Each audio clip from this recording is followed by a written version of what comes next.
National highway 44, वो सफ़र जो यहीं से शुरू हुआ। मेरा नाम सुरेंद्र पाल है, उम्र 45 साल।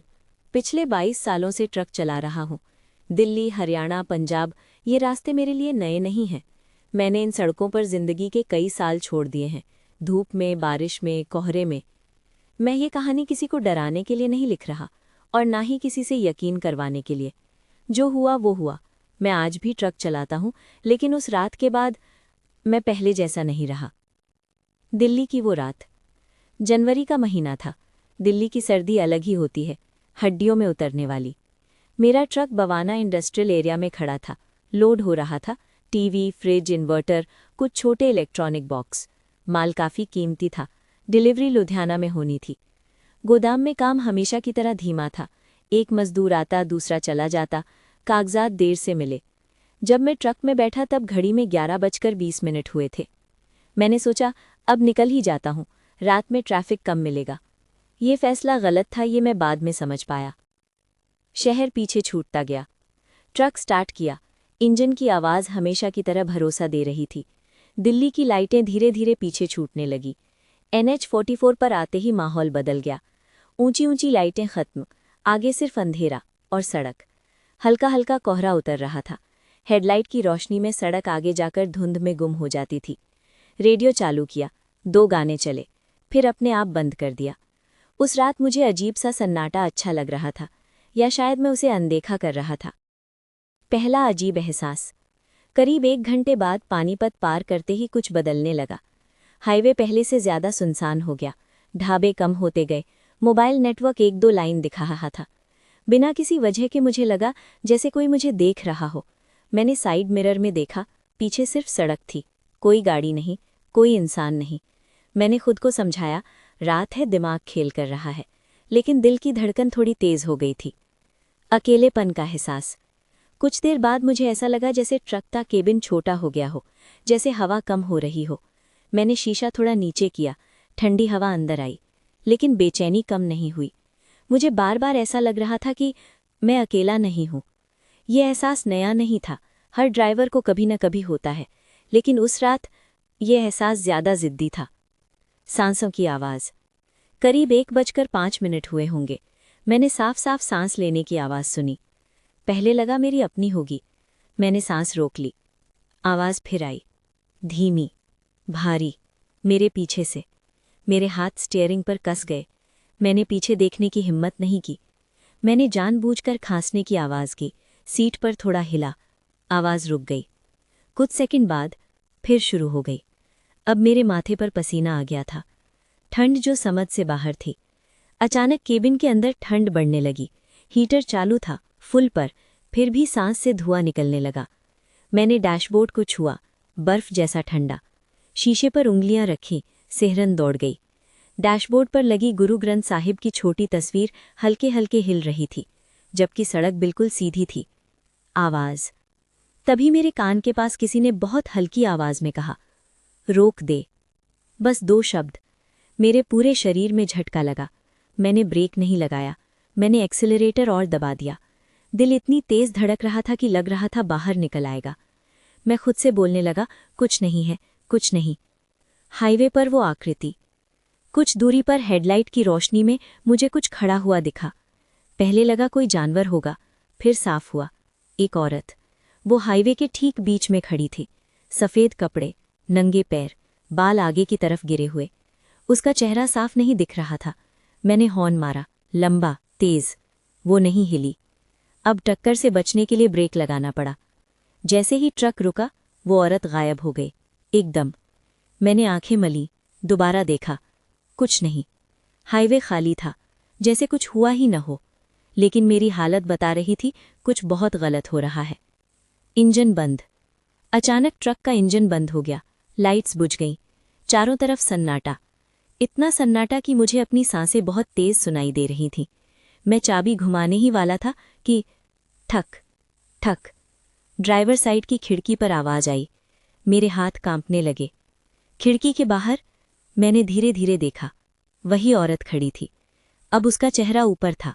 उसकी आंखें पूरी तरह काली, कोई सफ़ेदी नहीं, कोई चमक नहीं। उसने होंठ हिलाए बिना कहा, मुझे पंजाब जाना है। मेरे गले से आवाज़ नहीं निकली। मैं बस उसे देखता रहा। यहाँ पार्ट 1 खत्म होता है। उस वक्त मुझे नहीं पता था कि ये बस शुरुआत है। जो आगे होने वाला था वो मेरी सोच से बाहर था। उस रात नेशनल हाईवे ने मुझे वो दिखाया जो कोई रास्ता नहीं दिखाना चाहता, जहाँ डर सिर्फ बाहर नहीं दिमाग के अंदर उतरने लगता है। उसी कहानी का अगला हिस्सा, कोई सजावट नहीं, कोई यूट्यूब स्टाइल नहीं, बस वही ट्रक, वही रात और डर जो अब सिर्फ बाहर नहीं दिमाग के अंदर उतरने लगता है। खिड़की के बाहर खड़ी उस औरत को देखते हुए मुझे कुछ सेकंड तक समझ ही नहीं आया कि मैं क्या करूं। मेरे दिमाग ने काम करना बंद कर दिया था। मैंने जिंदगी में बहुत चेहरे देखे थे, थके हुए, डरे हुए, घायल, लेकिन वो चेहरा, वो किसी इंसान का नहीं लग रहा था। उसकी आंखों में कोई भाव नहीं था, न डर, न गुस्सा, न उम्मीद, बस एक खालीपन। वो मुझे देख रही थी, जैसे इंतजार कर रही हो। खामोशी जो भारी पड़ रही थी। पूरा हाईवे शांत था, इतना शांत कि कानों में दबाव महसूस होने लगा। ना कोई गाड़ी, ना कोई दूर की आवाज, ना हवा, बस मैं और वो। मेरे हाथ स्टीयरिंग पर जकड़े हुए थे। मैं चाहता था कि ट्रक स्टार्ट हो जाए, लेकिन मैं चाबी घुमाने की हिम्मत नहीं कर पा रहा था। डर ये नहीं था कि ट्रक नहीं चलेगा, डर ये था कि अगर मैं हिला तो कहीं वो भी न हिल जाए। उसकी आवाज। उसने दोबारा कहा, मुझे पंजाब जाना है। इस बार आवाज थोड़ी साफ थी, लेकिन फिर भी उसमें कुछ गलत था। आवाज इंसानी थी, लेकिन उसमें सांस नहीं थी, जैसे शब्द सीधे हवा में पैदा हो रहे हों। मेरे दिमाग की हालत। मैं मन ही मन हिसाब लगाने लगा। अगर मैं गाड़ी से उतरूं तो क्या वो मुझ पर झपटेगी? अगर मैं खिड़की बंद कर लूं तो क्या वो चली जाएगी? मैं कुछ भी तय नहीं कर पा रहा था। डर इंसान को कमजोर नहीं करता, डर इंसान को जमा देता है। पहली हरकत। अचानक उसने अपना हाथ ऊपर उठाया, धीरे धीरे। उसकी उंगलियां बहुत लंबी लग रही थीं, हड्डियां उभरी हुई। वो खिड़की के शीशे को छूने ही वाली थी कि ट्रक अपने आप स्टार्ट हो गया। इंजन की आवाज सुनते ही मुझे ऐसा लगा जैसे कोई डूबते हुए को हवा मिल गई हो। मैंने बिना सोचे गियर डाला। भागना। ट्रक आगे बढ़ा। मैंने एक्सेलरेटर पूरा दबा दिया। टायरों की आवाज हाईवे में गूंज गई। मैंने साइड मिरर में देखा। वो औरत अभी भी वहीं खड़ी थी, लेकिन अब वो मुस्कुरा रही थी। वो मुस्कान किसी इंसान की नहीं थी, जैसे होठों ने मुस्कुराना सीखा ही ना हो। रात और गहरी हो गई। ट्रक तेज चल रहा था, लेकिन मुझे लग रहा था कि सड़क खत्म नहीं हो रही। कोहरा गाढ़ा हो गया था। हेडलाइट की रोशनी दीवार जैसी लग रही थी। मेरे कानों में अब भी उसकी आवाज गूंज रही थी, मुझे पंजाब जाना है। केबिन में कुछ बदल गया। कुछ मिनट बाद मुझे एहसास हुआ कि केबिन के अंदर फिर से ठंड बढ़ने लगी है। हीटर अब भी चालू था, लेकिन हवा बर्फ जैसी लग रही थी। फिर से वही एहसास, मैं अकेला नहीं हूं। इस बार एहसास के साथ एक वजन था, जैसे कोई पीछे वाली सीट पर बैठा हो। पीछे देखने की हिम्मत। मैंने खुद से कहा, देख ले, अगर नहीं देखा तो पागल हो जाएगा। धीरे धीरे मैंने सिर घुमाया। पीछे कोई नहीं था, लेकिन सीट की गद्दी थोड़ी दबी हुई लग रही थी, जैसे कोई अभी अभी उठा हो। सांसें फिर से। मैंने दोबारा सांसों की आवाज सुनी, इस बार सीधे मेरे कान के पास। मैंने अपना सिर झटक दिया। नहीं, नहीं। मेरी आवाज कांप रही थी।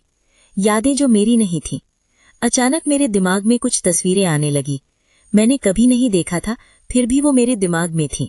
एक ट्रक, आग, औरत की चीखें। मैंने ब्रेक नहीं लगाया था, लेकिन मेरे पैर कांप रहे थे। जलने की गंध। फिर मुझे जलने की गंध आई, प्लास्टिक जलने की, कपड़े जलने की। मैंने सोचा ट्रक में आग लग रही है। मैंने शीशे से बाहर देखा, कुछ नहीं, लेकिन गंध और तेज हो गई। आईने में वो। मैंने गलती से रियर व्यू मिरर में देखा। मेरे पीछे वो बैठी थी, सीट पर, बिल्कुल पास। उसका चेहरा मेरे कंधे के पास था, आंखें अब भी काली, बहुत पास। मेरी चीख गले में ही अटक गई। वो बात जो उसने कही, उसने बहुत धीरे कहा, तुमने भी ट्रक नहीं रोका था। मैं समझ नहीं पाया। उसने भी नहीं रोका था। उसकी आवाज में कुछ ऐसा था जैसे शिकायत। मेरी हिम्मत टूट रही थी। मैं अब रो रहा था, बिना आवाज के। मेरे हाथ सुन्न हो रहे थे। मैं चाहता था कि कोई गाड़ी दिख जाए, कोई इंसान, लेकिन हाईवे खाली था। एक मोड़। अचानक मुझे दूर एक ढाबे की लाइट दिखी, पीली सी, धुंध में धुंधली। मेरे अंदर एक उम्मीद की छोटी सी चिंगारी जली। ढाबे की ओर मोड़। मैंने ट्रक उसी तरफ मोड़ दिया। जैसे जैसे ढाबा पास आ रहा था, पीछे से सांसों की आवाज कम होती जा रही थी। फिर अचानक वो पूरी तरह गायब हो गई। सीट पर दबाव खत्म, ठंड थोड़ी कम। लेकिन जब मैंने ढाबे के सामने ट्रक रोका तो शीशे पर एक निशान था, हाथ का निशान, बहुत ठंडा। उस वक्त मुझे लगा कि सब खत्म हो गया, लेकिन मैं गलत था। असल डर तो अभी बाकी था। अगर तैयार हो अगला हिस्सा लिखता हूँ, पार्ट 3, जहां सच्चाई सामने आने लगती है और हाईवे का राज खुलता है। उसी साधारण यथार्थवादी लहजे में यहाँ कहानी बाहर की घटनाओं से आगे बढ़कर सच्चाई की तरफ मुड़ती है और हाईवे सिर्फ रास्ता नहीं, गवाह बन जाता है। ढाबे के सामने ट्रक रोकने के बाद भी मैं काफी देर तक अंदर नहीं गया। मैं सीट पर ही बैठा रहा। हाथ स्टीयरिंग पर थे लेकिन पकड़ ढीली पड़ चुकी थी। शीशे पर जो हाथ का निशान था उसे मैं बार बार देख रहा था। वो निशान बिल्कुल साफ था, 5 उंगलियां, लंबी और पतली। मैंने रुमाल से उसे